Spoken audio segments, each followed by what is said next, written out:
Let's get ready to grumble!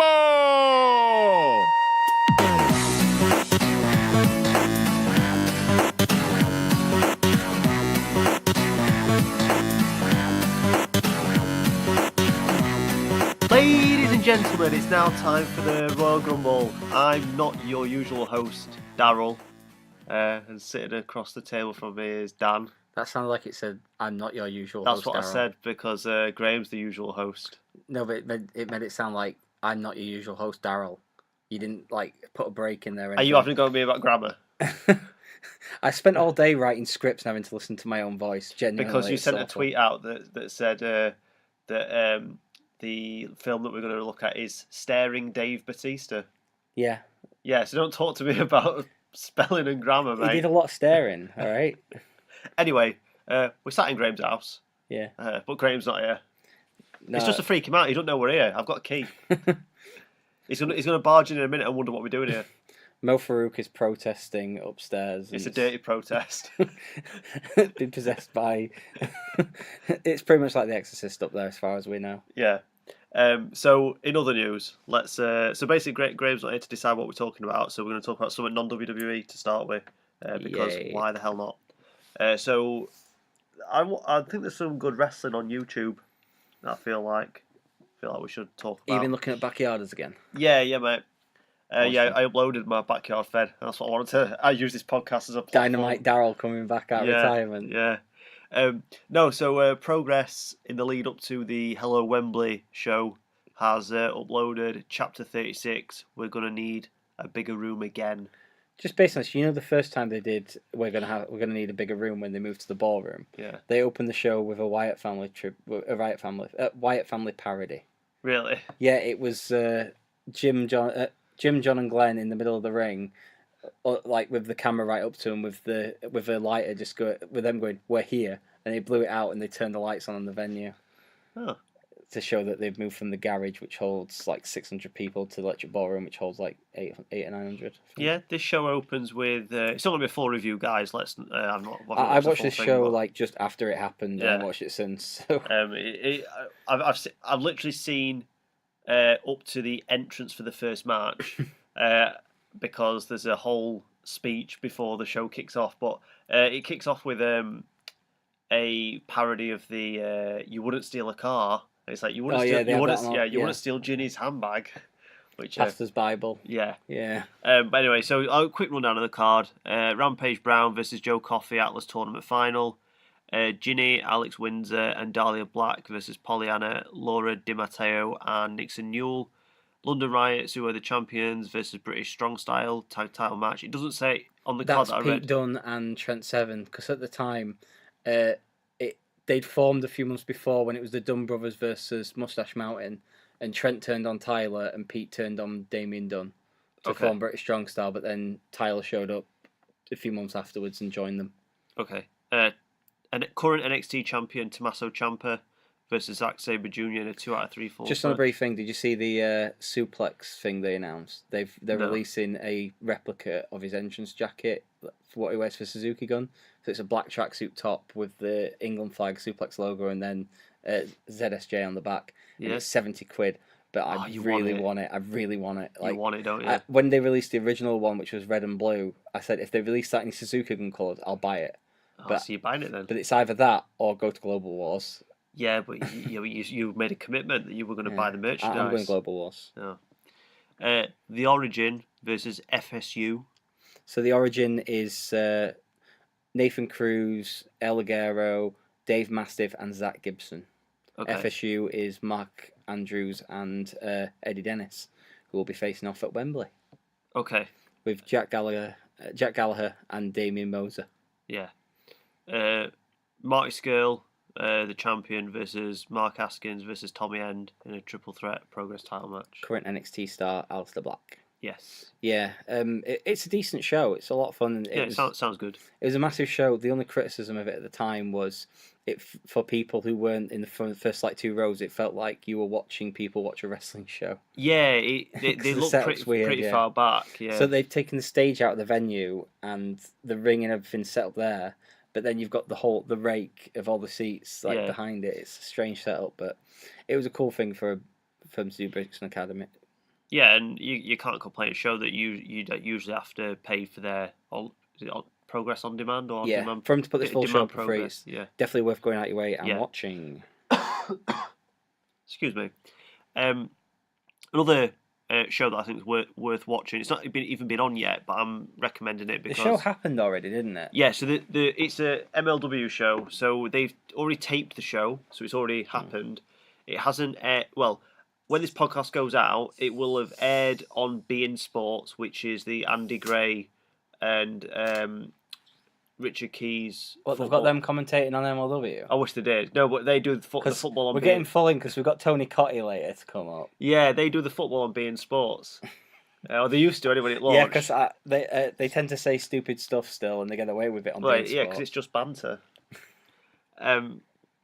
So they MLW is on beIN Sports.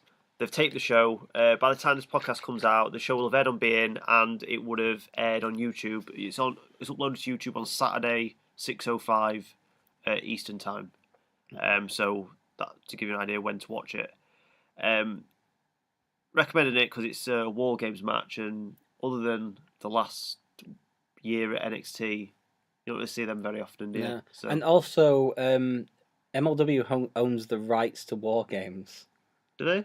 Yeah. Well, I thought it was odd they was using it and promoting it.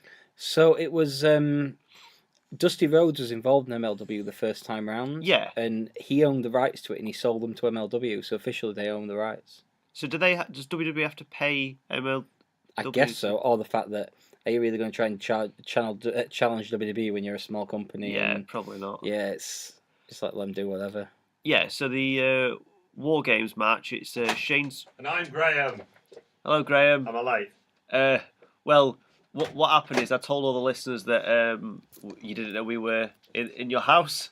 So surprise. Oh. And then we said that Mo-Farooq was having a dirty protest upstairs to us being here. Like The Exorcist. That's more of a half truth. It was very much like The Exorcist, though, to be perfectly honest with you.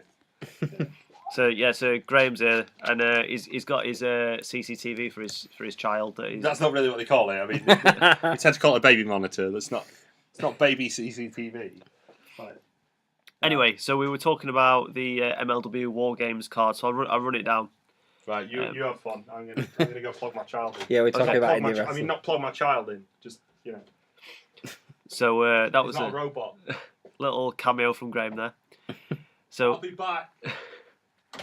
So it's the War Games match is Shane Strickland, Tommy Dreamer, John Hennigan, who we will know as Johnny Nitro / John Morrison, Johnny Impact, Koto Brazil, and Barrington Hughes versus Sami Callihan, Abyss, Jimmy Havoc, and the Death Machines. On the car on the way here, we were discussing who the Death Machines were. I didn't know whether it was Ohio's for Killers, Dave and Jake Chris. Maybe, I don't know. But by the way, the reason I'm recommending this is because I was a bit late to the party with the Battle Riot show, and that was really good. And so I think this one's going to be good because it's one of the big shows. I still need to watch it because I really like Filthy Tom Lawler. Yeah, but the match in general, like I like Royal. The reason this podcast is called Royal Grumble is because I like the Royal Rumble match. I like the pay-per-view, and the Battle Riot is essentially a big Royal Rumble. It's a weapons battle royal, isn't it? Yeah. So that's the War Games match. But then it's not just a one-match card. You've got Low-Ki versus Ray Phoenix. Poor Ray Phoenix. Low-Ki's not doing a job. No, but this isn't billed as a title match. Whether it was or not, I don't know. It's just as MLW champion Low-Ki versus Ray Phoenix. Then a match billed as Mexican Massacre match, which I'm just as excited for.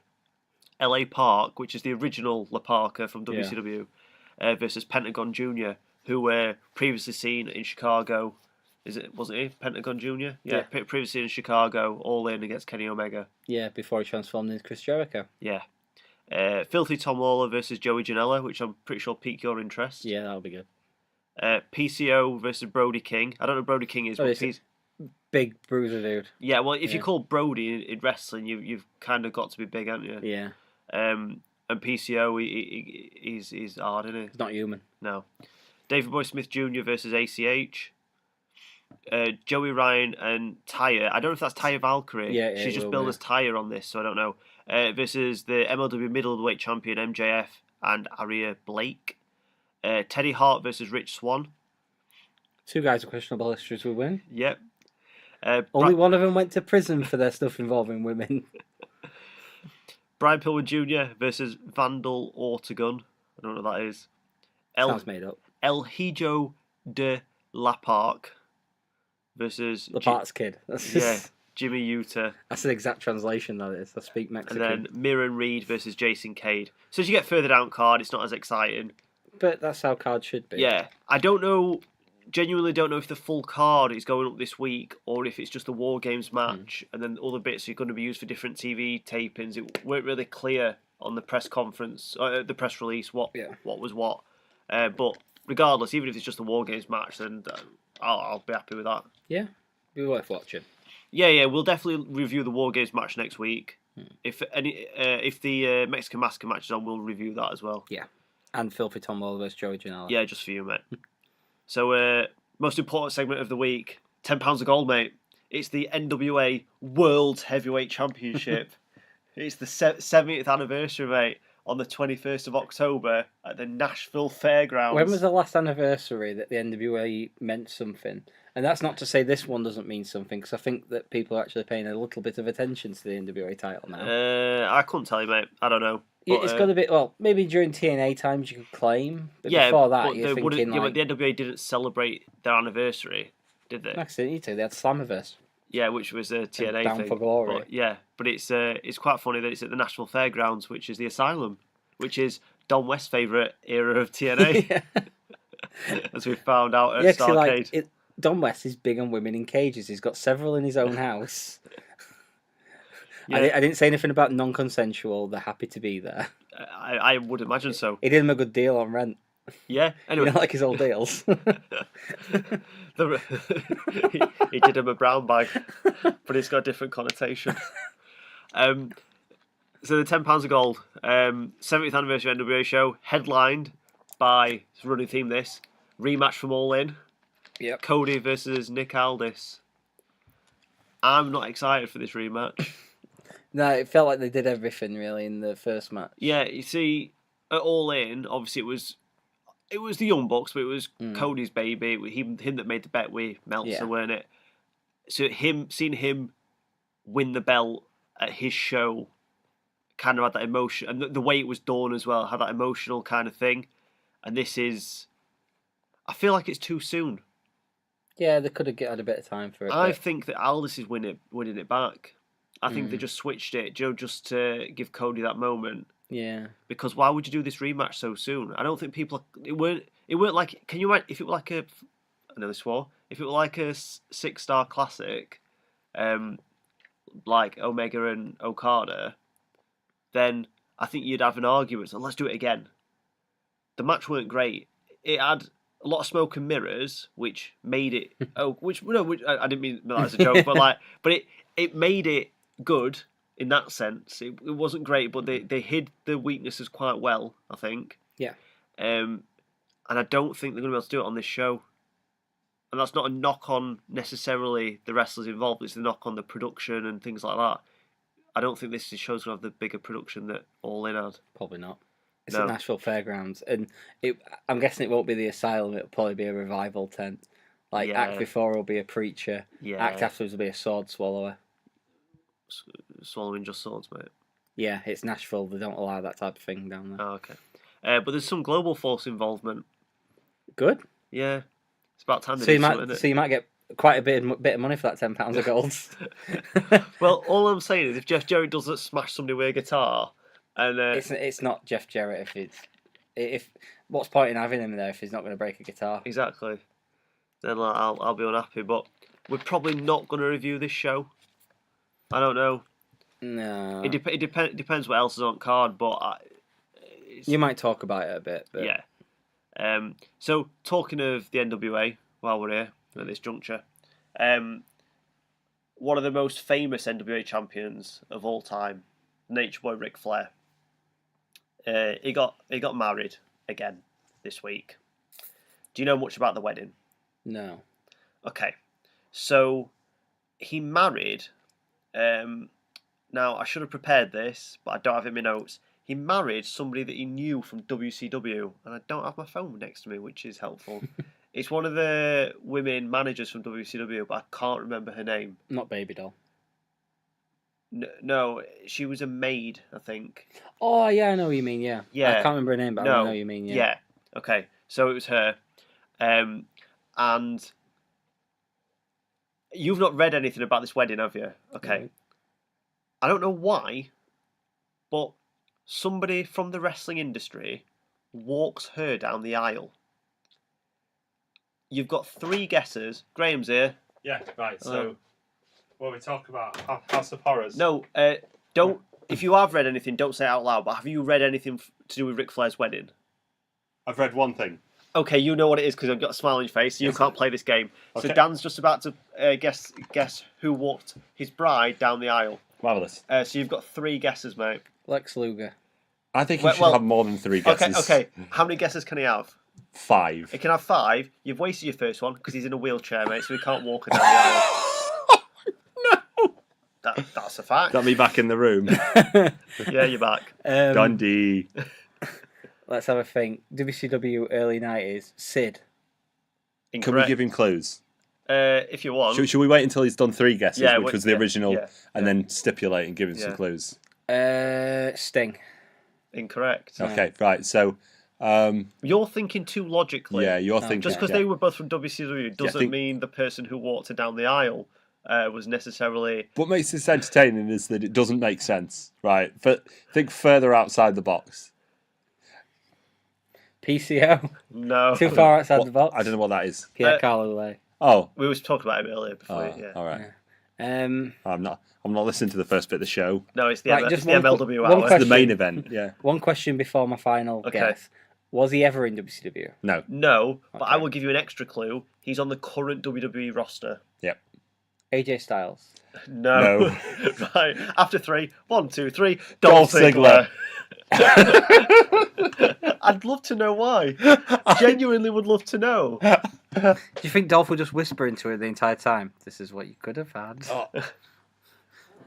I'll give you kids, Nicky. Maybe he cashed in that Money in the Bank briefcase that he had for so long. It's like that. His new wife. Her dad stood there. He's like, oh, I can't wait to walk you down the aisle. And suddenly, I'm here to show the world. I'm here to show the world. I'm cashing in. I'm taking it over. I know one thing about this wedding. Right. Sorry. If she turns out to be a Black Widow, I'll feel less guilty for winning Deathpool this year. I don't know what that is. I don't know what. What, a Black Widow? Yeah. A woman who murders her husbands after she marries him for the money. Ah, I thought it was married him for his money, but no. Yeah, but Marvel hero. Yeah, so but it's the one that doesn't get any toys. Yeah, but let's not talk about Ric Flair dying. Yeah, come on. I've got a few months to win that one. You don't want to win the death pool again. He cut a promo at his wedding as well. What? Yeah, so like, there's just shaky camera footage, like phone footage of it. So he's talking about how this is like. Please tell me he talked about the other 4. No, but he said like. At this point, it's taken me this long to find somebody like who's like wants to be with me and all this rubbish. What? And I was hoping he was going to end it with a tear in my eye. This is the greatest moment of my life again, for the 6th time.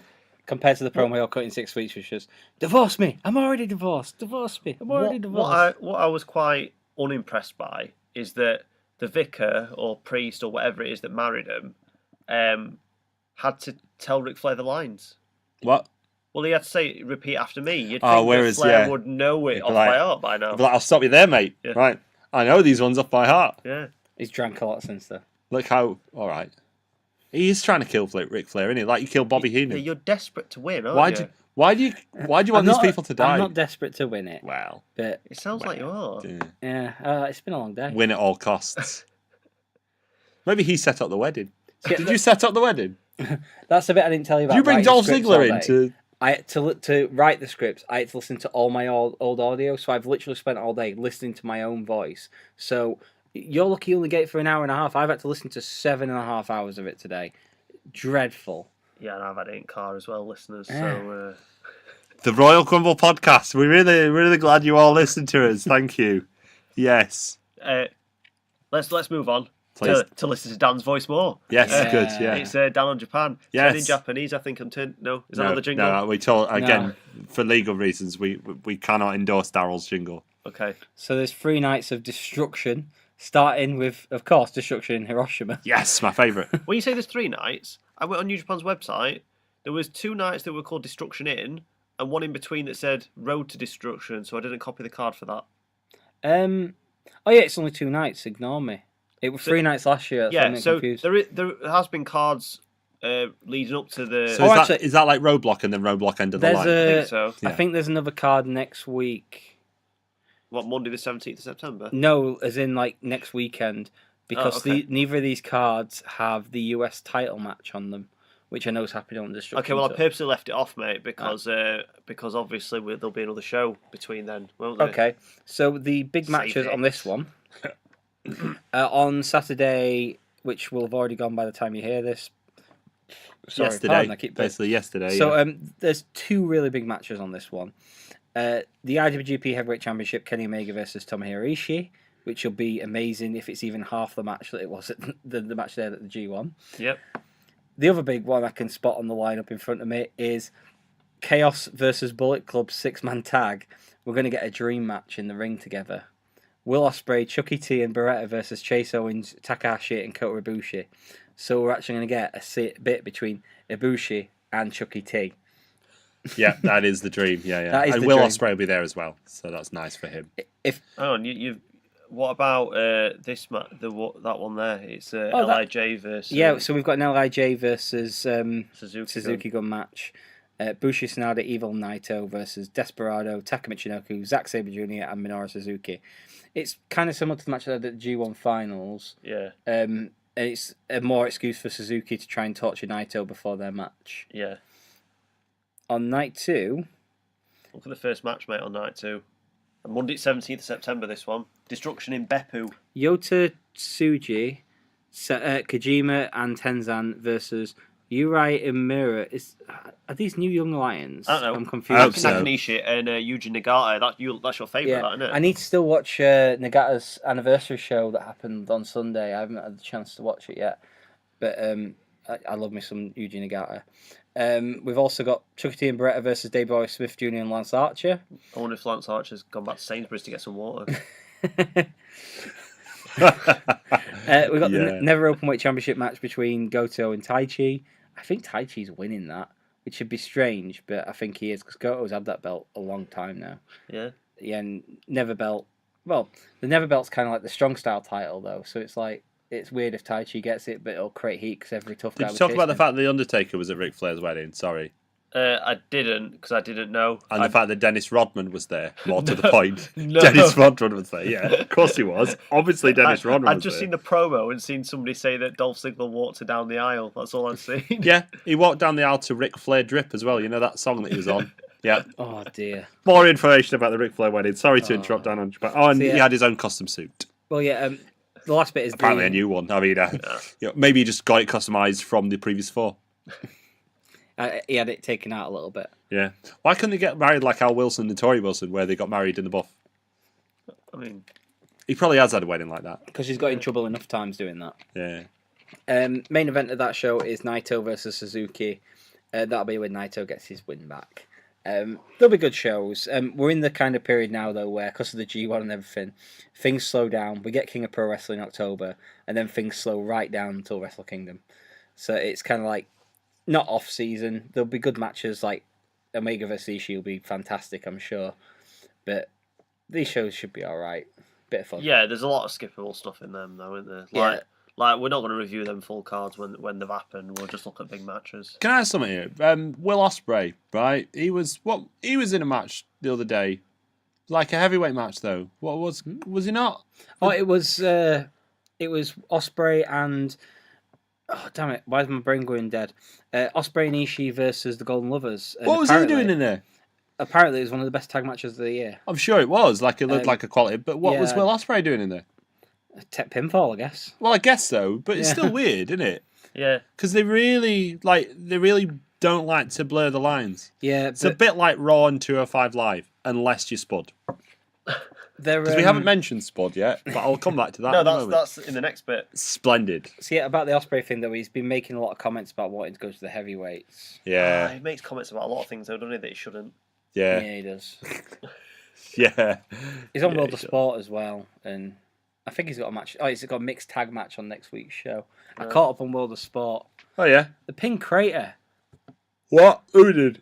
on World of Sport, they had like Robbie X is getting over as hell on that show, but then For his him, 2 matches. Gabriel Kidd, and Liam Slater all pinned Crater. I don't know who. Right. I mean, I do know who they are, but also why. What I thought surely, right? I've only watched a little bit of it, right? Justin Sisem's been like their big face, hasn't he? I thought surely he's going to do it on the way to beating Rampage. Did he Just- beat Rampage? No, he got a shot against Rampage, but it turned out to be a tag match. Yeah. Because the Sad News Stu is keeping him away from Rampage. So the final show of the season. When you say you caught up, have you watched? Is the season done? No, it's not done yet. No, it's not Oh, finished okay, yet. Yeah. okay. I think I don't know this because I don't, like if this is spoilers because I know that obviously it's been taped long enough. I have no idea, genuinely no clue.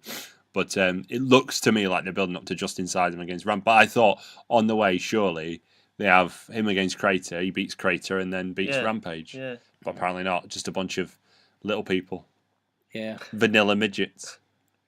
All right, Kevin Nash. So let's talk about the Raw and SmackDown go home shows for Hell in a Cell. Right. Let's go on. Well, I've got little subtopics. So Shield decided to be comedians. Right. Did you enjoy that? Were they comedians because of the hilarious choice of weapon? Well, it's a combination of things. So I realise we're a long way past what everyone else has said, but why are they all knocking about with axe handles? Yeah, I read that on the results and I was like, axe handles. Do they mean like they've got axes upside down? Because it's Like, Vince, isn't No, it's it? handles of axes. Like literally, I saw do a you see picture Jimmy eventually, Havoc's yeah. tweet? Yeah, I'm sure he did. Yeah. Mate, you're It's missing the important right? bit. Do you know when Vince was a babyface? Right. Yeah. The first time he was a babyface. Do you know when that was? Wasn't it like after Shane had turned on it or what? Kind of, yeah. He formed the Union. Yes. Yeah. Union of people you ought to respect, son, or Yeah. up yours. And they all carried like 2x4s like Hacksaw Jim Duggan because that was cool in 1999. Clearly, that's a face weapon. Yeah, but what I'm saying is he doesn't understand. Like, If Vince was looking at Al Snow going, if I squint my eyes, you kind of look like Hacksaw. Al Yeah. Snow wasn't in the Union. Was he not? No, the Union was Mick Foley, Test, Test, Big Big Show. Show, and Ken Shamrock. all the best people. Yeah, that's my favourite faction. That's your favourite faction. It's up there. Do you know what I like about the Union, right? I don't like the Union, but what I like about the Union is that whenever someone goes, oh, they should put all these baby faces together, and then people go, babyface stables never work. Everyone goes, no, what about the Union? From 1998. When everything was over, apart from the Union. Apart from the Union, exactly. On a slight side note, have you seen any of the stuff where they've had Rusev interviewing people as part of the 2K19 launch? I watched the first episode of it and decided I hated it. So he did one with the bar, and on there he talked about the fact that Sheamus refused to tap out to him, and instead passed out. He's like, oh no, I'm too strong to tap out for you, brother, and doing all that stuff at the show, like clearly not fit. And on Reddit, some people were saying, Graeme has currently left the room. yeah, people were saying after that, oh, these three should be a group together, like, oh, maybe they could find a Mexican guy and create a League of Nations. Like, oh yeah, we remember that now. Yeah. So they also, the Shield, decided that. So they got kicked out of the arena, didn't they? Again. Yeah. And So this is, I'm sure they just like take the script from last week and just change an odd name on do you it. think? It looks like that, doesn't it? So they get kicked out of the arena, then they randomly appear again, but they're not dressed in the Shield gear. And Baron Corbin goes up to Seth Rollins and Dean Ambrose and he's like, oh, you lot, you two, you're the Shield and we kicked you out. And they're like, no, I'm not dressed in my Shield gear, so I'm not the Shield. I'm Seth Rollins and he's Dean Ambrose. We're not the Shield. I was like, oh, you showed him. It's kind of like when like some missus will say like, after I've done this, will you promise to do this? And I'll say yeah, and I won't do it. And she says, you promised. And I said, I promise to do it later. You didn't give me an exact time Yeah. frame, so I'll do it in 2 weeks. Yeah, they never listen. do they? Yeah. Yeah. Well, what's really annoying about that is they've had the formula for a while. Like when Austin used to get kicked out of the arena, they used to have to drag him out in handcuffs, and then he'd come back in like a mental truck and spray him with beer, or he'd like crash into Vince's car outside and tip concrete in it or something. Whereas what the Shield did is, we got changed. Roman Reigns is like, I just put my different bulletproof vest on. Thing is, though, they don't do that sort of thing anymore in WWE, do they? Apart from very recently when Brock Lesnar had to get handcuffed to get taken out of the arena because he's Brock Lesnar and you don't just let that happen. Yeah, I don't like. They desperately want Roman Reigns to get cheered. Yeah, I get that. And I think the best opportunity they've got is to put him in the Shield. Yeah. And they always rely on past tropes, such as like the heel GM and stuff like that. Why don't they just make him mini Austin in a way? So I'm not saying make him unbeatable, but like handcuff him, drag him. They did it with Big Show, Stone Cold Big Show, when it was the Triple H's faction, whatever that was, that rubbish one with Kane in it, and Seth Rollins. What was that? Oh, the Authority. Yeah, Stone Cold Big Show came out, didn't it? And it it was was going mental, and he was over. Oh yeah, Stone Cold Big Show. I've forgotten about that. It was one of his many face turns. Yeah, what do we? Yeah. And then on the way out, he turned heel by accident. Yeah, well, he was a tweener, weren't he? Because he was Stone Cold Big Show. In fact, he genuinely did turn heel, didn't he? Because then he became part of the Authority while during that Survivor Series match. Yeah, he probably cried. Probably did. I just want to point out, your CCTV monitor. It's a baby monitor, all right? It looks like you've set up a scene direct from a Paranormal Activity film. Like, I'm just expecting a hand to creep out from the side of the screen. Basically to go quite loud. There you go. That's every part. Yeah. Not only did that ruin your ears, everybody, that's every Paranormal Activity film, so you never have to see any of them. And it's also the formula for a Samoa Joe promo. Yeah, yes, it is. Which that's beautifully segues onto Samoa Joe. We're bloody doing it. Reading a bedtime story. Yeah, hold on, let me get it. Okay, he's going to get the bedtime story, listeners. Graeme is back in the room, by the way. There you go. Yeah, it's Boo Boo Baby and the Giraffe, isn't it? That's what you read, wasn't it? I think so. Boo Boo Baby. Yeah. He said Wendy in it. Basically the same. Boo Boo Baby is almost asleep when plunk plunk along comes a giraffe. Hello, says the giraffe. You know what? Goo, says Boo Boo and goes for a ride. Bong. I think we're generally close to copyright. We have to be careful with Spotify now, don't we? Bit right. Right. And AJ Styles wore dad jeans. What makes them officially dad jeans? The colour combined with the boot cut combined with the stitching. How long until he does double denim? Because he is from the south. He probably does it on a daily, doesn't he? Yeah. On AJ Styles, did you see the interview he did with ESPN? Where there's a great quote in it where so before he debuted, him and Triple H were having a conversation, and Triple H said, "We might have you use another name," and AJ says, "I'm fine with that, but I have a giant tattoo on my side that says AJ, so it might be an issue." They were generally considering changing his name. He's just future-proofed himself with that awful tattoo. They could have called him Alan Johnson. Yeah. Yeah. Or Alan Jones. Yeah, but they could. Well, why would you call him that? It's a silly name for him. Uncle Alan. Hates Hillary. There's no J in Uncle Alan. Do you want to talk about Smelly Mick Foley or the 205 involvement? No. Come on. 205 involvement because I want to talk about. I want to talk about the other Shield. Okay. Which is. Well, we'll talk about that one in a second then, because there's more in that. So Leo Rush were on Raw, weren't he? Apparently so. Yeah. So Bobby Lashley's in back, and Leo Rush is circling him, telling him that he's doing a good job lifting weights or something. Right. And then Bobby Lashley kind of stops, looks at him, and then he carries on doing it, and then... Do you think Vince saw Leo Rush for the first time and went, "Hey, he's like a little version of you, get him in there"? And then I had a more racist thought. Okay. When he was doing it, I was like, a bit like Slick. Oh. I thought Vince squinted and saw a midget version of Don King. Don King. Graeme, I've got a question for you, mate. Which one was more racist, me or him?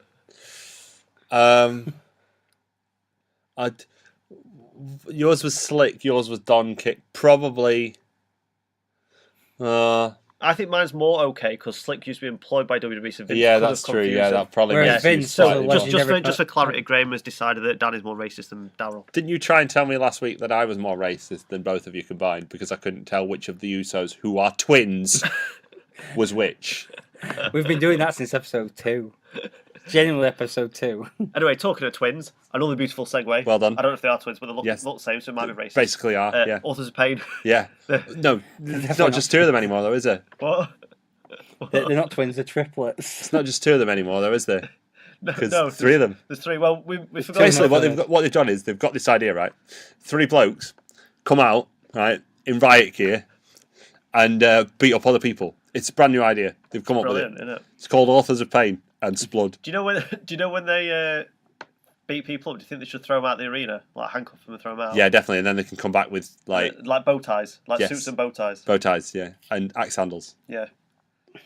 Anyway, yeah, can we get on to the fact that Drake Maverick, aka Spud, aka Spud off of 1PW, I don't know even. is now the manager of the Authors of Pain for no explicable reason. 4 times the size of him. Yeah. Both in height and girth. Yeah, which is great. I mean, that's perfect. Have you seen his Twitter header? Oh, he's talking now. That's good. So his Twitter header is a picture of the Authors of Pain and the very top of Spud's head. Oh, that's quite So, good. but it's good. It's a good formula, isn't it? Generally, like massive tag team and little manager, right? Yeah. Usually, though, the little manager doesn't wear the same gear. No, but it's funny, man. They have, yeah, exactly. They've got a little like Spud-sized army jacket. Yeah. For Drake Maverick. Smelly Mick Foley were on Raw Oh yeah, he's back on. He's lying back on now, isn't he? after the allegations. Yeah, which were never proven. No, So they were just purely allegations. yeah, but he managed to get himself a booking, though, hasn't he? Yeah, A second booking. Oh, I'm coming back. Not allowed to do bumps though. Probably for the best. that's a shame. Yeah, don't worry. I'm sure Jeff Hardy will do enough for everybody. So he's coming back as special guest referee. And Yeah, he's a special guest referee for it because what that match needs is more stuff. Yeah, Roman Reigns against Braun Strowman needs more things. It needs another reminder that Hell in a Cell matches have been overdone and they can't do half the stuff they used to do in Hell in a Cell matches, so they're not as entertaining. Have they quietly dropped the whole Braun's cashing in his briefcase thing, or did they mention it again on Raw? I don't know if they've mentioned it, but he doesn't walk around with it anymore, does he? So, Right, there you go then. So, yeah. That means it's cashed in, isn't it? Yeah. Like when RVD did it. Okay, so talking Hell in a Cell, let's just run it down quick. All right. Daniel Bryan and Brie Bella versus The Miz and Maurice. Good feud, not a good match. Get Maurice and Brie Bella back out of there, please. AJ Styles defending his WWE title against Samoa Joe. Samoa Joe should win. Wendy. Samoa Joe should win. Probably won't. Yeah, Because every time I think AJ Styles is going to lose, and I said it last time, Yeah. every time I think he's going to lose, he wins. So, yeah.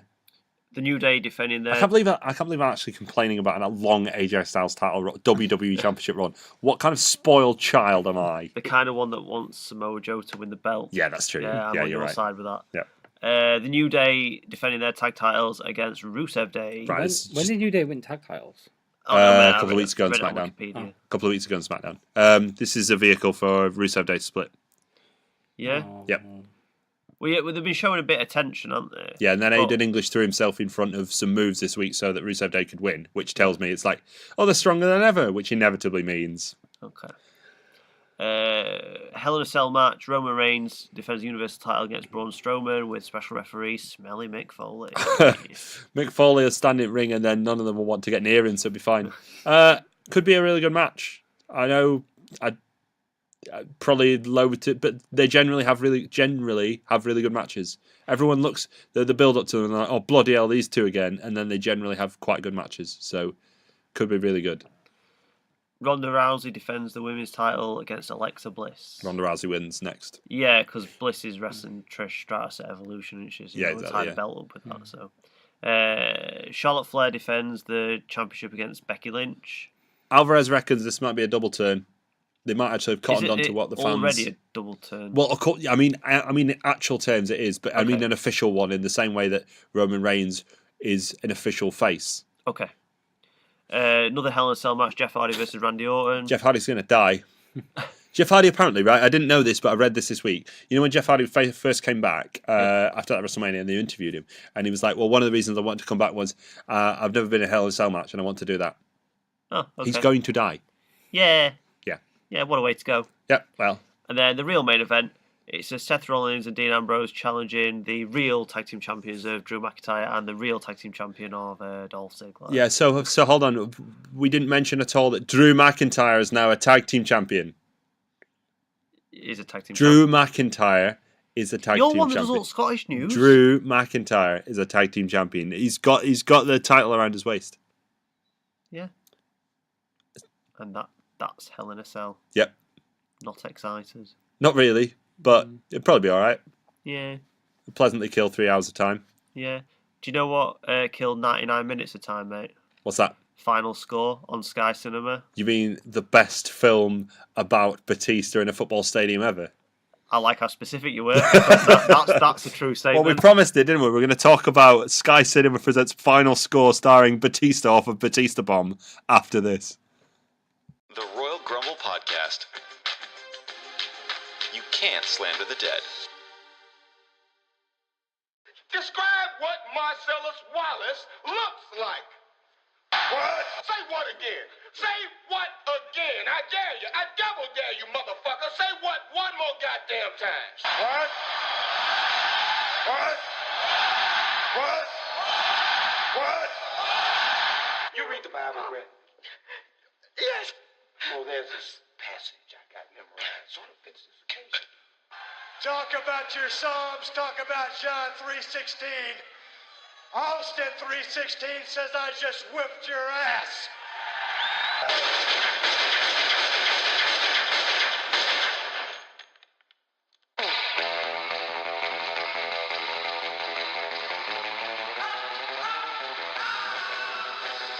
Two tribes go to war. Don't know the rest of the words. Final Score rhymes with war, so you can do Oh, yeah. Final score. There you go.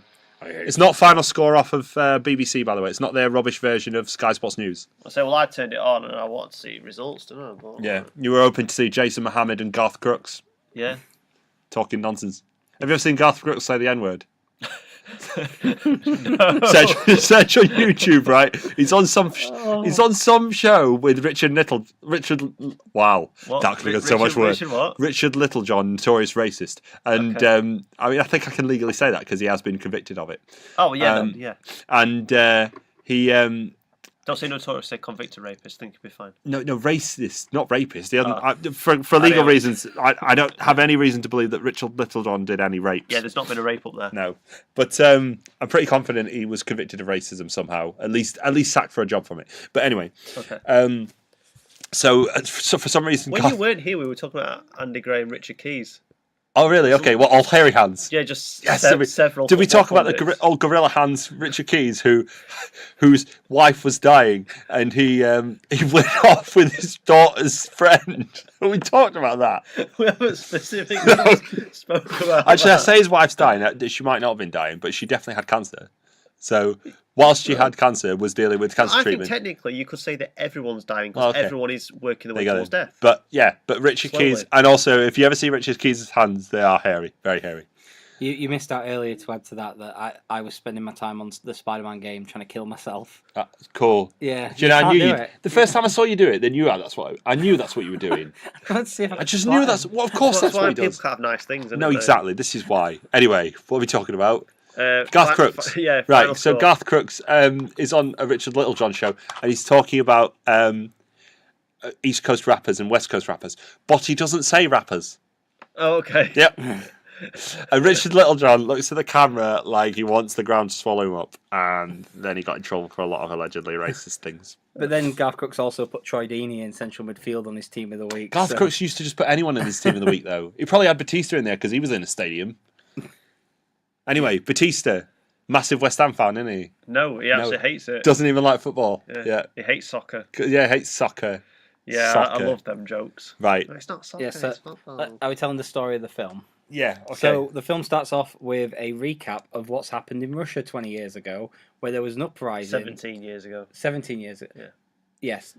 They say that. Right. The film starts off with, as song, Two Tribes, by Frankie Goes to Hollywood, isn't it? Yeah. Yeah. Which is a great start to any film. Right, so I'll jump the gun on this one already to do with that song. when you see that song over war footage, you think of the Cold War, and you think of the 80s, and you think of the Berlin Wall coming down. Maybe you do. Yeah, I didn't. They I later didn't. say. I know what I thought of. They later say the Mike war. Massey, The England war manager. was in. The war was in '99. Like, Yeah. There was plenty of like new metal was at its peak then. They Did could you have loads notice of where stuff. they said the war was? No. Right, because this was really, really cheeky on their part, right? So they said the war was in Sokovia in Russia. Have you heard the word Sokovia before?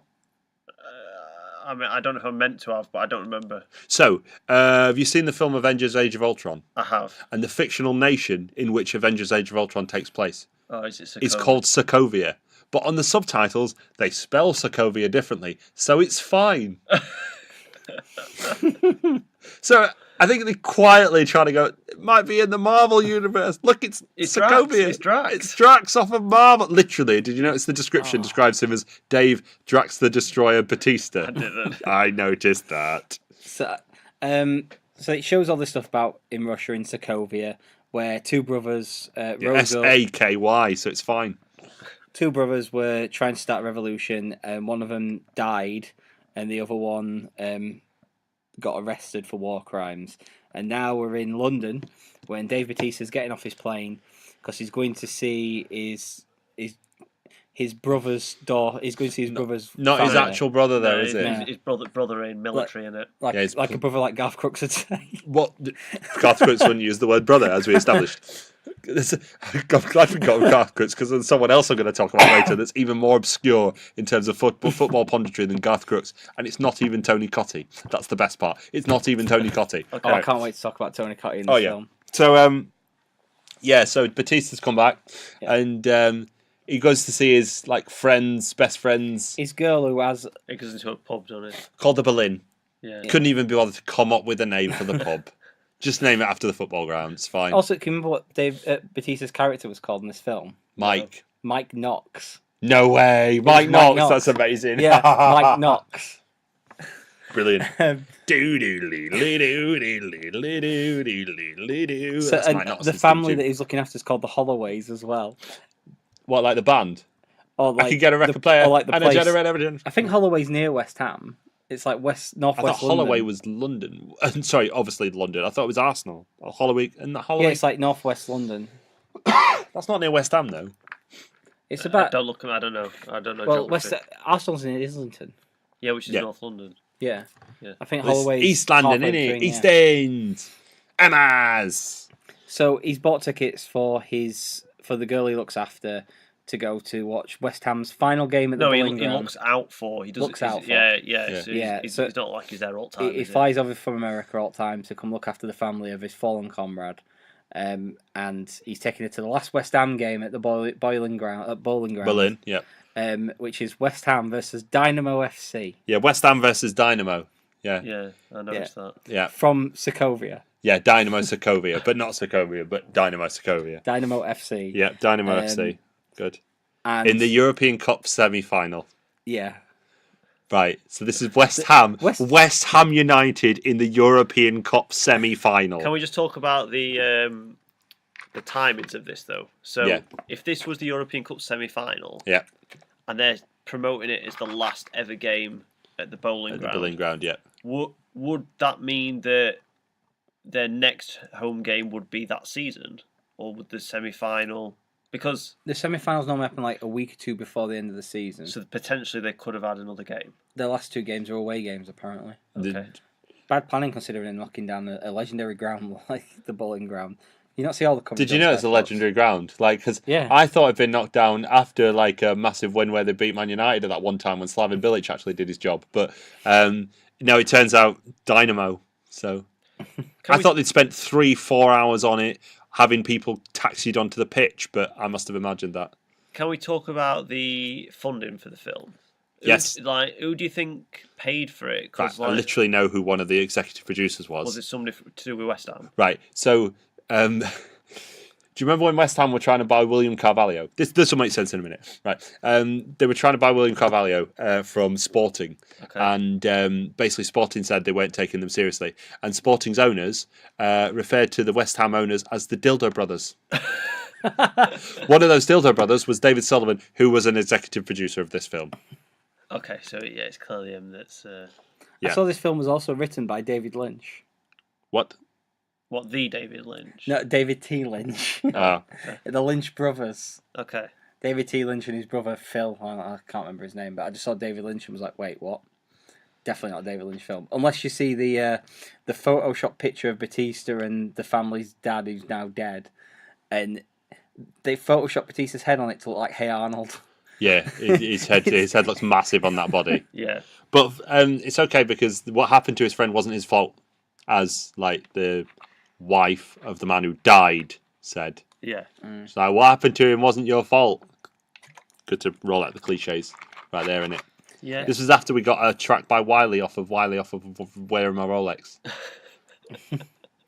I did my research for this film. So he takes the last at West Ham game. Well, we've missed the fact that Bond arrives and then yeah. disappears for a long time. Yeah, we don't see him for a while. Can I just say that I weren't happy with that Facebook post? He's not my Bond. No. He is our Bond. He's not my Bond. No, who's your Bond? Well, it's Roger Moore. Isn't Obviously, it? Roger Moore. He's like So- necking with Fiona Fullerton. Well, I thought Pierce Brosnan was our Bond, wasn't he? Isn't it Pierce Brosnan?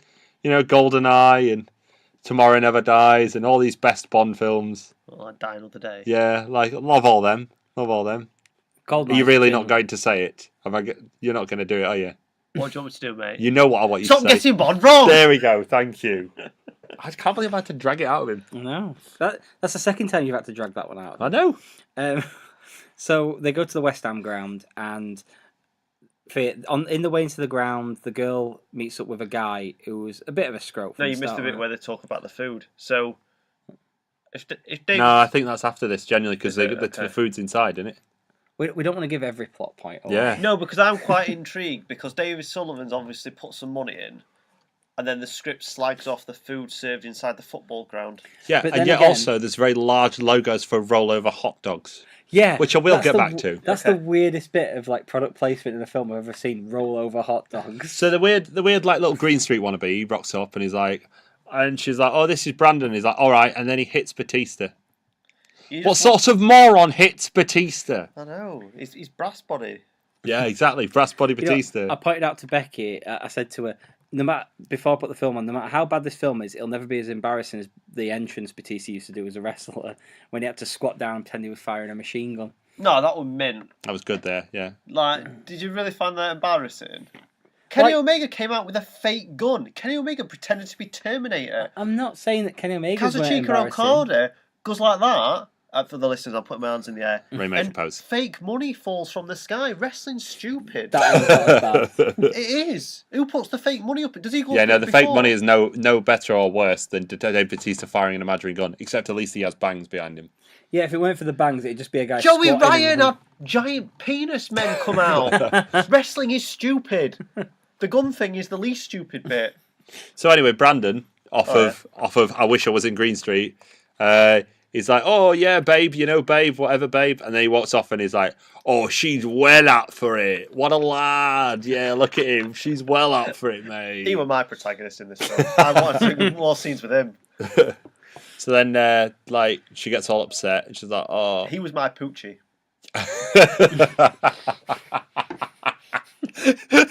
Poochie. Brilliant. So, like, they go to the seats a long time before kickoff, by the way. Yeah, but it's already full. Yeah, you notoriously get to football games late, don't you? Yeah, but it's already full by Yeah, this point. Even if we arrive at the game like 5 or 10 minutes early, it'll go do some business elsewhere and still arrive as the game's like getting ready to kick off. Yeah. I'm not getting my money. So yeah, she's like, "Oh, I want that hot dog now." She wants a big sausage now. Yeah. Just saying. Yeah. So Well, the floodlights go out, which is clearly based on the West Ham floodlight failure of 1997. Would you like to know more about the West Ham floodlight failure of 1997? We've got time, yeah. Yeah. Okay. So I just want to point out as well, Graeme definitely wasn't here when you said beforehand, oh, make sure you don't back table because it'll clip mics. too late. Mike's been clipped. Not bothered. Right. 1997. West Ham playing Charlton. I'm going to say on a Monday night.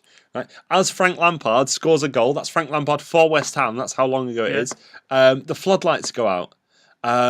the ground has plunged into darkness, and then eventually it comes back on. That was the subject of an Asian betting syndicate someone won a lot of money betting on the fact that because they could spot bet in Asian betting markets. Someone won a lot of money on the sabotage of the floodlights, and people tried it again and they got caught. I think maybe they tried it at Charlton's Ground. Maybe that's where I'm getting confused. But the point is, it's clearly that's what inspired this film. So when actually what it was Russian baddies sneaking into the ground and taking over. Yes, some Russian people and lemon piping. With the guy from the other guys, what's his name? He's listed on the poster, and I can't remember his name now. But he was the South African bodyguard who keeps stealing Will Ferrell and Mark Wahlberg's shoes in the other guys. Ah, good. Have we talked about budget Ronda Rousey now? No. Right, budget Ronda Rousey's in it with the same Ronda Rousey eyes as Ronda Rousey off of her match the other week. And she's got a thing for big hulkish freaks. Yeah, specifically giant tattooed nondescript skinhead hard men. Basically, if Batista he'd also use that been word, Garth thingy. Yeah, yeah, definitely, but not. I mean, he's not allowed. Have you two ever seen the thing of like the world's hardest gym owner, and he pulls those two guys into his office and says, "Have you guys been selling gear in my gym?" And he starts slapping that massive dude about. I think I have seen that. I have seen it, but I actually, think he's a traveller, isn't he? Yeah, but he looks like the guy who was getting slapped about for selling gear in that guy's gym. Yeah, and I think he's more mad that he weren't getting cut in on it. Yeah, that's what. So the match kicks off, and it's dead quiet, which pretty much matches the current West Ham Stadium. So that's fine. Yeah, appropriate, isn't it? And then we meet Faisal and a woman with some just marvelous casual racism.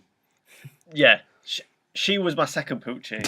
So, like, I'll be honest with you, up to this point, I was kind of looking at my phone, like, doing other things. Then she started saying what she was saying, I was like, oh, it's getting a bit political now.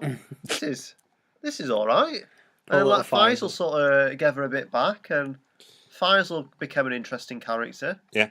Did you notice Faisal's title? Yeah, he was assistant to the assistant. Yes, he wasn't assistant steward. He was assistant to the assistant head steward. Yeah, which I liked. Yep, a little bit of a clip for you. That's a bit of a laugh on it. Yeah. So, I mean, the next note I've got is until after like a whole bunch of stuff has happened. So let's fast forward through some stuff. So she disappears from her seat while he goes to get some hot dogs. Yeah. Because hot dogs are a big part of this film. Yeah. And concourses are always empty. By the way. Just for the pronouns, Batista is the he in that. Yeah. He comes back to his seat, finds she isn't there, so he goes to tell Faisal that the kid's missing. So they try to make an announcement, but announce up to the control room to say this girl's missing, and that's where all the baddies are, and they've kidnapped the gold commander. Yep. They also know where his wife is for some reason. So. Yeah. Just to make it baddie logic, isn't it? Is this really the week that we want to be talking about the... No, I'm not going to do that. Carry on. What? Anyway, yeah, so the control room, the police officer in charge of the match in the control room. Oh, yeah, so Batista decides to go up there with Faisal, doesn't he? Yeah. And then... So I'm a big fan in action films of like close action stuff. Like I think those scenes are really great when, like, especially in like The Raid has a really good scene where it's in a really small room and they're fighting and it has to be choreographed so like tightly. I really like that type of thing. So when they got in that lift with the guy who had the Russian accent and you're waiting for Faisal to notice that, oh, that bloke you said who's on holiday that you're covering, why are you wearing his name badge? And then for just stuff to go down. Like I would generally like sat there like, oh, we're getting a close quarters action sequence. It like as the first action sequence in this film. Yes. I mean, yeah. I mean, what was as good as that Captain America film where he fights them all in Lifto, was it? So. It was the best bit of that film. What, the Captain America bit or the best bit of this film? The best bit of the Captain America film was the close quarters. It's good because it's like before it start, does anyone want to get out? It's good, that, isn't it? Yeah. Reminding me of good films. So. So yeah, during the lift fight between Batista and the random bloke, I think the actor who was playing Faisal took his cues from Beaker from the Muppets because he literally just ran around the corners just doing. Yeah, he pretty much does that. Yeah. Just like Beaker from the Muppets. Yeah, but I think that's how a normal person would react in that situation. It's either that or just curl in the fetal position and hope they don't get shot. Yeah, pretty much. I don't blame him. Yeah. So Batista takes Faisal's little walkie-talkie and he phones the man who's at the cello recital. Yeah. And then the bloke goes, "Oi, what are you using this line for?" He's like, "Oh, this has all happened." And then they phone the woman, and she goes, "Oh, Here's a story. It's likely, and I'm quoting her, so I'm not putting any money in the jar for this. She says, it's likely bullshit, but one thing does check out. Oh, really? So one thing in his entirely very specific story of what's happening at the ground does check out. And it's something like there's some power failure or something ridiculous. This is not a great advert for anti-terrorism. Not really, is it? No. No, Especially since there's that whole bit about, is the weather all right? I heard it was whatever. Yeah. And the bloke's like, no, it's... I mean, then eventually dies anyway, so well done, mate. Yeah, so all that happened. Right, so they do the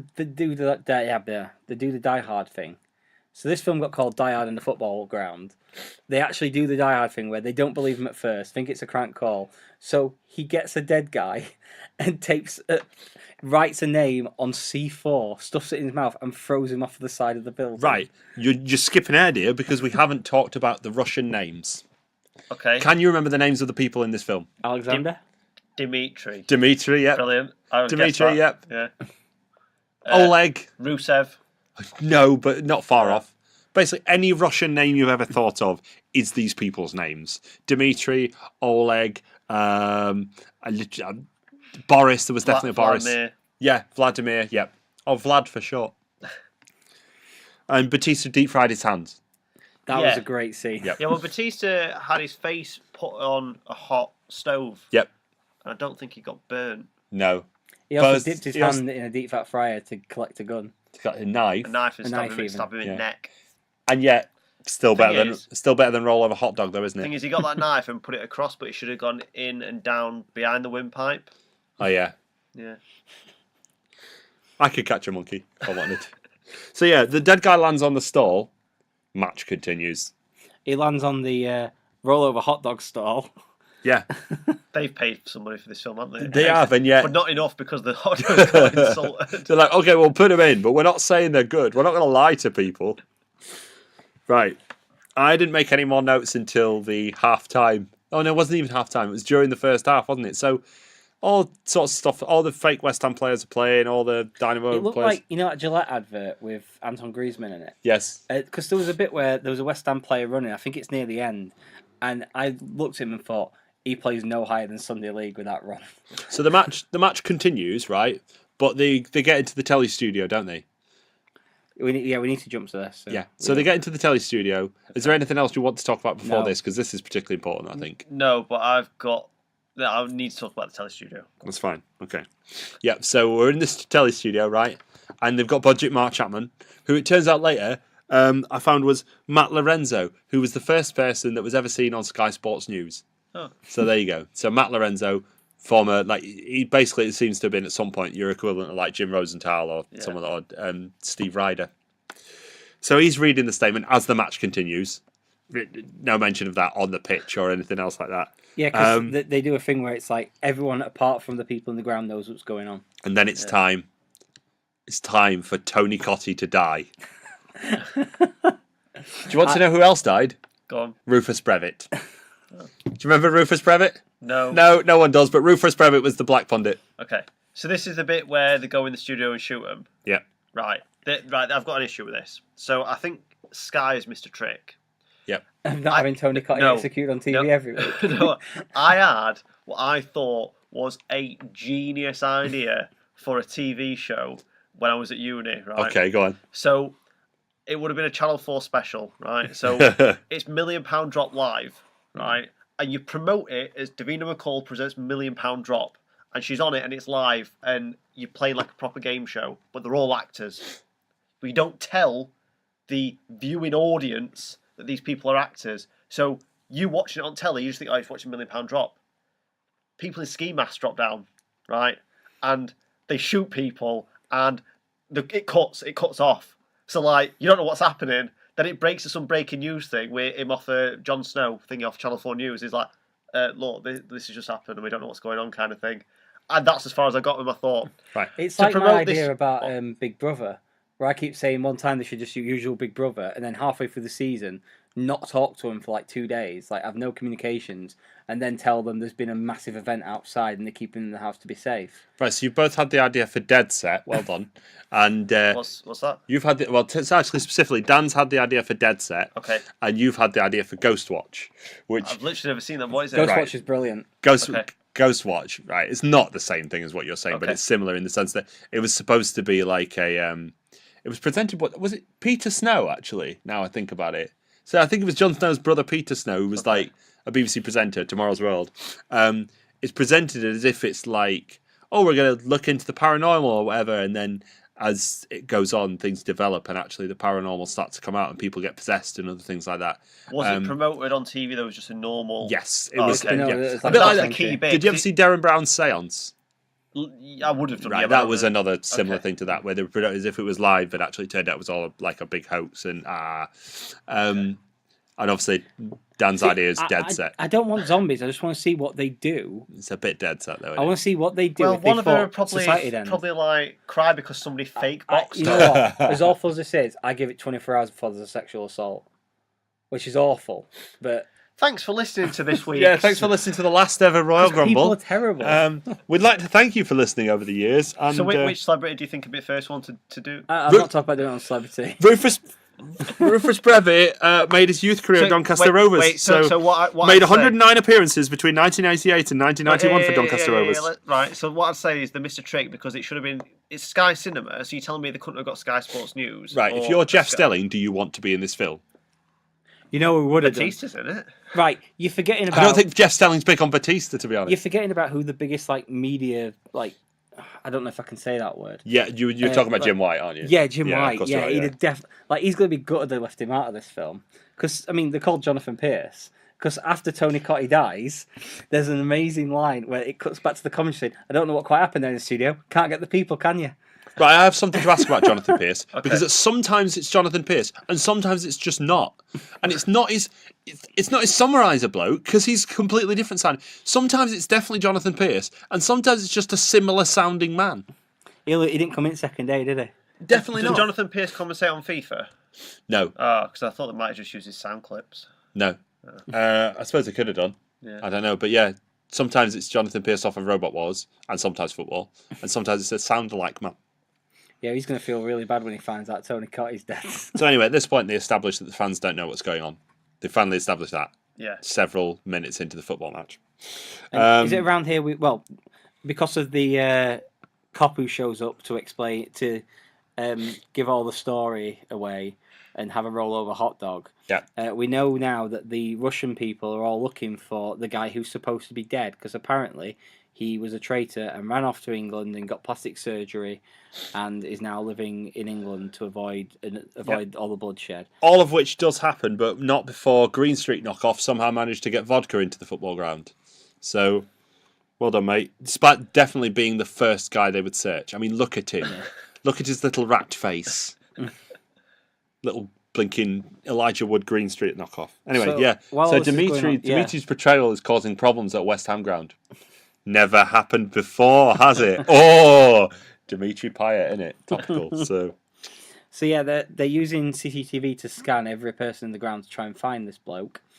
But the problem is, as we know, he don't look like he used to. No. You know who else doesn't look like they used to or sound like they used to anyway? All of the West Ham players. Because they're all just generic English names. One of them's called Higginson at one point. Yeah. Apart from one person who's Miguel Hernandez. Now, I think they started off with a Hernandez, and then someone went, West Ham have Javier Hernandez, right? And they went, oh, well, would we have to pay to get in the film? Yeah. Oh, but then they're all fake players. All of them now are fake players. Real club, real ground, fake team. Yeah. They should have just got the youth team. The youth team would have probably done it for free. Probably would have. Yeah. Yeah, but then they'd have switched their allegiance from Ireland to England, and it would have all gone wrong. Oh, more topical West Ham references. Declan Rice. So yeah, what happens next? Choppers on the roof. It's Die Hard in the stadium now. Choppers on the roof. This is when. Oh, this is where we get the cool motorbike scene. Yes, this is where they get the paramedic dirt bikes. Yeah. You know those famous paramedic dirt bikes. Yeah. Yeah, because of course, all paramedics ride dirt bikes. There's some great green screen in all this, isn't there? Mm. It's very for all the budget that Sky has, it's so clearly green screen. Like it was shot in someone's back garden. It was just. But it's all right because you know what kicks it back in at this point, don't you? Go on. 2 tribes go to war, go to war. That's what kicks in at this point. They paid for it twice, so they're going to use it twice. Meanwhile, Scottish/Irish Russian Pierce Brosnan chants for Dynamo. Yeah, he's Dimitri. Dynamo, a Dynamo. I think Pierce Brosnan, right? I think Pierce Brosnan has a list of accents that he wants to do, and he waits for films that have a role appropriate for them so that he can do them. Because he did a really dodgy accent in another film I saw recently, and I can't remember what it was. Mamma Mia? It might even be Mamma Mia, yeah. Really bad accent in that. And I think basically he's got a list of accents, and he goes, right, someone will eventually cast me as a Russian. So, final score. Tick. Next. So the Russians have found out who Batista is, because they went on WB Network, and they're trying to get the lasso who came to the game with, kidnap her, so they've got something against him. Yeah. And Batista, in turn, is trying to find Dimitri, Pierce Brosnan, Bond, and steal him and get him to the chopper. Yeah. It's pretty much what's happening at this point. There's a big Faisal's motorcycle helping out somehow as He is, well. yeah, he's telling him where to go, isn't he? Yeah. But he's gone up, not down, so now he's got a motorcycle on the roof. Yeah. But you can't get from the roof, can you? And then Budget Ronda Rousey's chasing him because he's killed a fella. Yeah. And She, Batista pierces her back on a spike. Spike. So Batista jumps his motorbike from one stand to another to get Right. into the dynamo section. So while the chopper's trying to land and the motorbikes are riding around the roof and everything, surely at this point, some people, like right at the back of the stands who were quite close to the roof, know something's going on, because helicopters are a bit loud. Nobody noticed the flying motorcycle. No, but not the players, not anyone in the opposite stand where it would clearly be visible. You know why? Because Higginson scored the goal for West Ham, that's why. I did like that they tried to time like the big events in the game so it would hide something that was happening in the story. Yeah. So the Russians get his girl, don't they? Get his little girl. Yeah. Oh, yeah. Oh, bit girl on girl. That's what goes on. Budget Ronda Rousey's having a go at little West Ham girl. Big Dave then gets shot out a lot. How does he protect himself from bullets? He's got a brass body, mate. Yeah, well, actually, that plus also he just holds his arm on near his head, and that always works. Yeah, that's how I do it. Yeah, that's how he does it. So, I mean, you learn from the best, don't you? Yeah. I mean, they lost all the smart tricks when the guy comes out with a knife and he turns his gun around so it protects his arm so he can block it. Yes, that is a real thing. Like that's the smart thing. So after that, it's just like bad guys have bad aim. So at some point during this time, we've had the Secret Service fella come in, haven't we? Yeah. Yeah. Roll over hot dog. Yeah. Yes, that's him. Yeah, he had a roll over hot dog when he This first is comes when he through. has the argument with the police chief, which does end in something which actually did make me laugh. Go on. Because this is whilst it's all going on, right?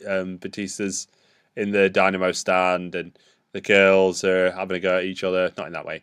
And It would have been a better film. yeah, it would. I'd have Well, watched it twice. Blue is the Warmest Colour is a good film, you know. So Can we do that next week? no. Can we do Divas in Hedonism? Can we do that one? No, I'd like to remain married. So yeah, So you can watch it at mine. We'll watch it together. so they get outside. Please don't. Like the Beatles. They get outside. Oh, not like Topical. the Beatles. They used to wank together, everyone. Did they?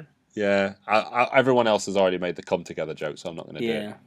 But anyway, this is when the actual police fella outside punches the Secret Service bloke and says, "It's not soccer, it's football," which actually did make me laugh at the time.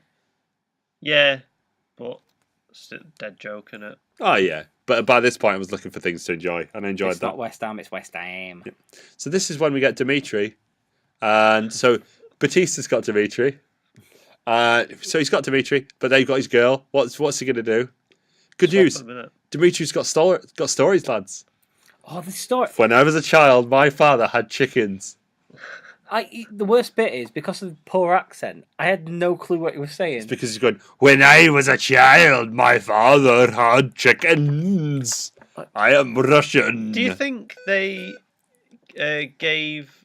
Do you think they had the cast and then they said, right, these Yes. are the people you got to work with, write the script, and this is what they came up with? I'm telling you, Pierce Brosnan just wanted to do that accent. That's what it was. Yeah. Graeme is currently leaving the room. I've got to charge on my baby's CCTV. So yeah, they do a trade-off. Or they're going to do a trade-off. But, boring long story, and Batista turns around and is like, your story's boring, mate. He actually tells the story his own, but this, in my version, it's better. Yeah. He's like, shut up, you daft Russian plastic surgeon freak. Yeah. Yeah. So they meet on the roof, and opposite sides of the roof. Yeah. And they're walking. They send. Well, the girl don't want to go, but then the because she's learned now, innit? Because like she had to go to her dad for dying and that. It's like, oh, Great Graeme has re-entered the room. he shouldn't have died. Yeah. So then they shoot a bullet near her ear. Yeah. Just to Meccano's boss. Yeah. And then she starts walking, and then there's a figure walking towards her. And It's Dimitri. Is he shaped like Pierce Brosnan, or is he shaped like Brass Body Batista? If Pierce Brosnan got on gear. Yeah. So Brass Body Batista's walking towards her, and but the stadium lights are working and they're shining bright, so you can't really see. And then bit time that they realise it's too late, isn't it? Yeah. Yeah. Yeah. He goes crazy in that. Yeah. So yeah, too late in it, but I mean that's not how it ends because No. obviously they end up with the showdown in the control room, don't they? Yeah. And it's all right. Dimitri's back, and he talks to his brother, and he's like, "Oh, I didn't want you to do all this." And then bang, blood dribbles down So yeah, from Pierce Brosnan's head. Dimitri's brother's a bit of a mentalist and asked him to kill the girl. And instead of killing the girl, he says the only way to end this revolution is if I die. Bang, shoots himself in the face. In the mouth, like Yeah, he puts the gun in his mouth and pulls the trigger, which bit mental, isn't it? yeah. So at this point, we learn there's no. Is this when we learn there's no kill switch? Yeah, the kill Yeah. switch, which we haven't mentioned here, You but cannot engage the kill switch. Yeah. yeah. So there's no kill switch for all the bombs. That Oh, they've did we placed talk about all over. Batista against Bodgett Ronda Rousey in the bins? No, I think we skipped over it because I said that she got pierced on a spy. Yeah, that's true. Did we also talk about the fact that the bloke who said it's not soccer, it's football, gets in a helicopter, gets up there and just goes, fire at will. It's in a stadium full of fire at will, just shoot at anyone. It's fine. So they find out they can't stop the bombs, and then it gets to the 90-minute mark, and It was Faisal's job to get them Faisal out, has to innit? clear some the blocks that are going to be affected by the Can I bombs. tell the people how it Yeah. how he Right, plays can it I out? just say, though, if the fans didn't leave when the helicopter shot at the roof, or the bloke flew his motorbike from one stand to another, they aren't leaving now because Faisal asks them to leave. Right. Right, I can remember at Wednesday when Cardiff brought all those fireworks and how everyone in our stand reacted to the fireworks at the other end of the ground. Gunshots are about as loud as fire, especially when they're from a helicopter. Yeah. So, can we just point out again that David, what's his face, one of the owners of West Ham, Sullivan. yeah, partially funded this, and Sky have got some involvement in it as well, and they had the Asian security guard shout Ali Akbar in order to get To empty the stand. yeah, to empty the stand. Now, the reason why I bring up, I don't mind the racism in the sense that Well, you don't. no, because it provides a slightly comedic element to it.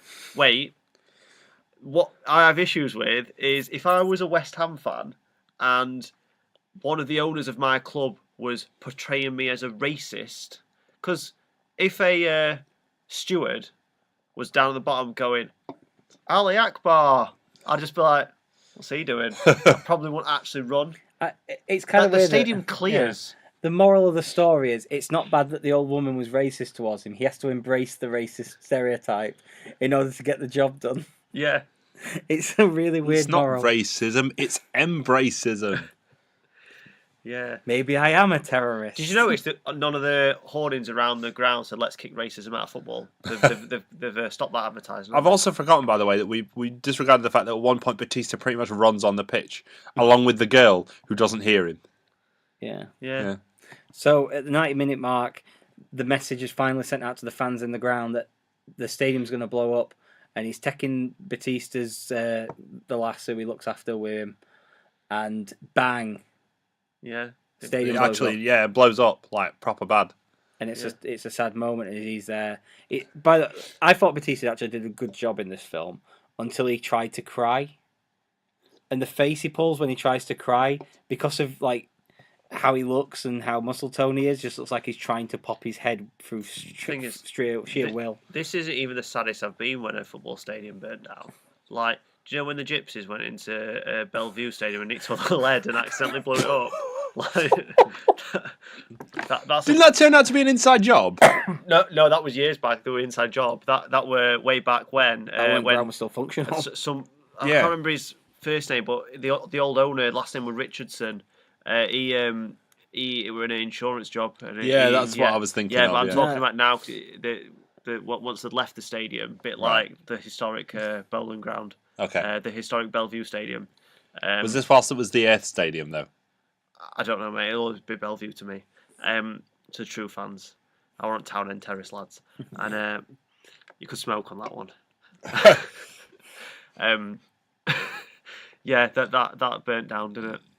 Yeah. Yeah, literally, people broke into the site and tried to steal the copper, not realising it was still hooked Whatever, up. copper, lead, all the same, innit? Not realising all the copper and lead and all the piping was still hooked up and it blew up. Dear. Yeah.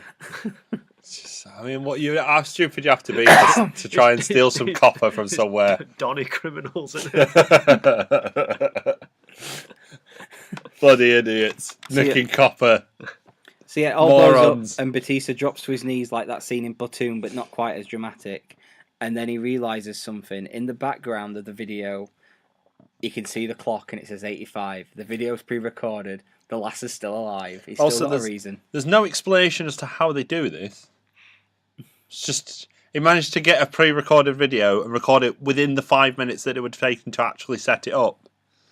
Just fine, yeah, it's all right, isn't it? It'd have been better if he were using his dead brother as a puppet trying to incite the revolution. How did Faisal and the old lady survive the explosion? Superpowers. There's no explanation given for that. No.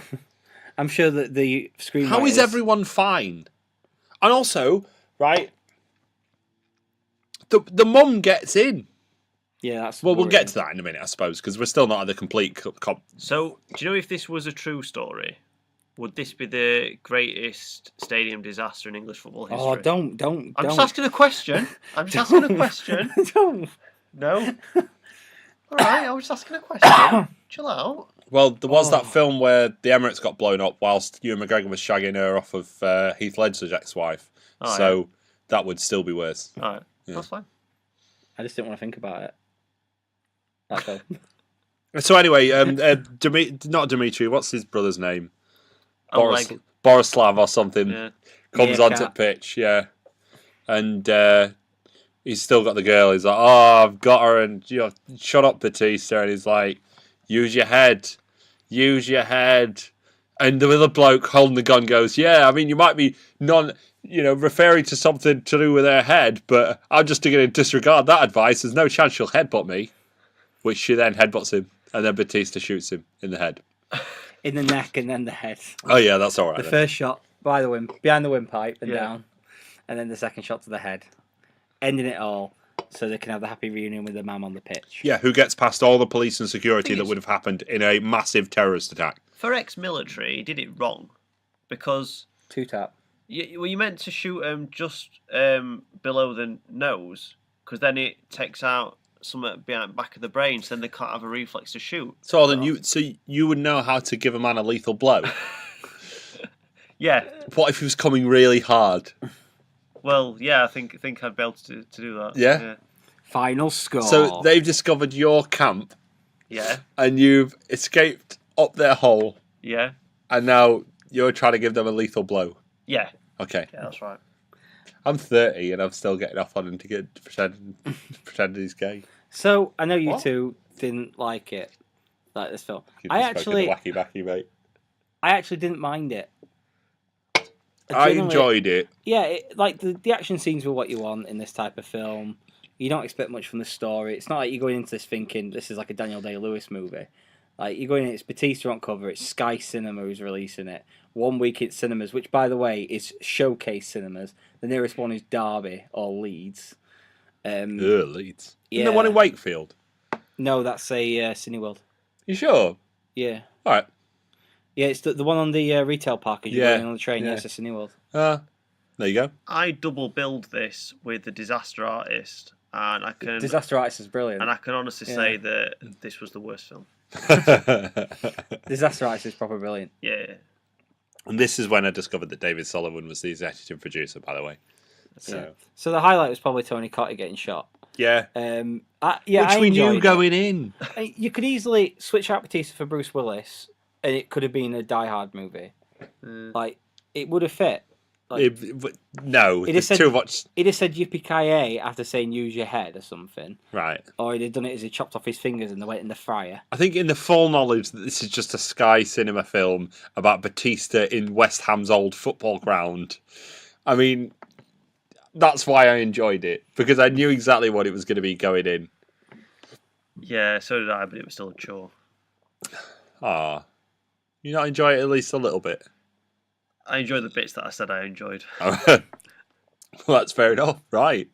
Tune in for the next film club when we do Blockers. What? It's got Oh, John we could Cena do in it. Blockers, couldn't we? What's this? Nah, nobody wants. It's a because terrible comedy John Cena did. I thought that was relatively well received, though. I've no idea. I'm pretty confident it's been relatively well received, which defeats the point of us doing a film club on it. Yeah. This reminded me a lot of a a better version of WWE. Was it Countdown? Whatever the Dolph Ziggler one was, anyway. Yeah, I can't remember what it was, but yeah. Yeah, that was terrible. Yeah, this was better than that.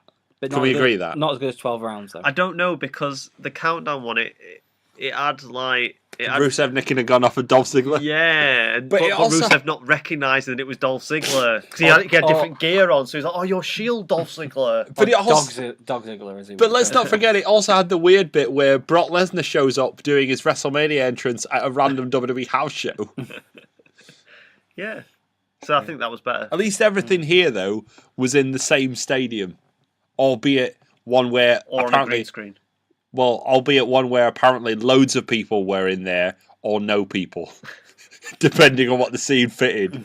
Empty concourses, everyone's in the ground half an hour before the match starts. You know what, Jenna, at Club Wembley, I had to nip out halfway through the first half just to go to the men's room. And there were people sat in the Club Wembley bar watching the game on the big screens rather than walking the 10 feet into the terrace that they bought a ticket for to watch it in person. I can't say I'm hugely surprised by that. It's crazy. Yeah. Well, that's it for this week's Royal Grumble Film Club. Join us again in future for a future release, I'm sure. There'll be more wrestler films, won't there? There's loads of wrestlers. Yeah, but I mean, like, ones like this. Probably. Yeah. Yeah. Let's hope the Sky Cinema signed Batista up to a further deal. Maybe they could get CM Punk. He's not in the company anymore. CM Punk's horror film. Yeah, That'll probably. be one. Yeah, probably. Can't even remember what it's called. No idea. So that's it. Don't forget to go to facebook.com/Royal Grumble. Don't forget to go to twitter.com/Royal Grumble Pod. Yeah, let us know what you thought of Final Score if you've seen it on Sky Cinema already.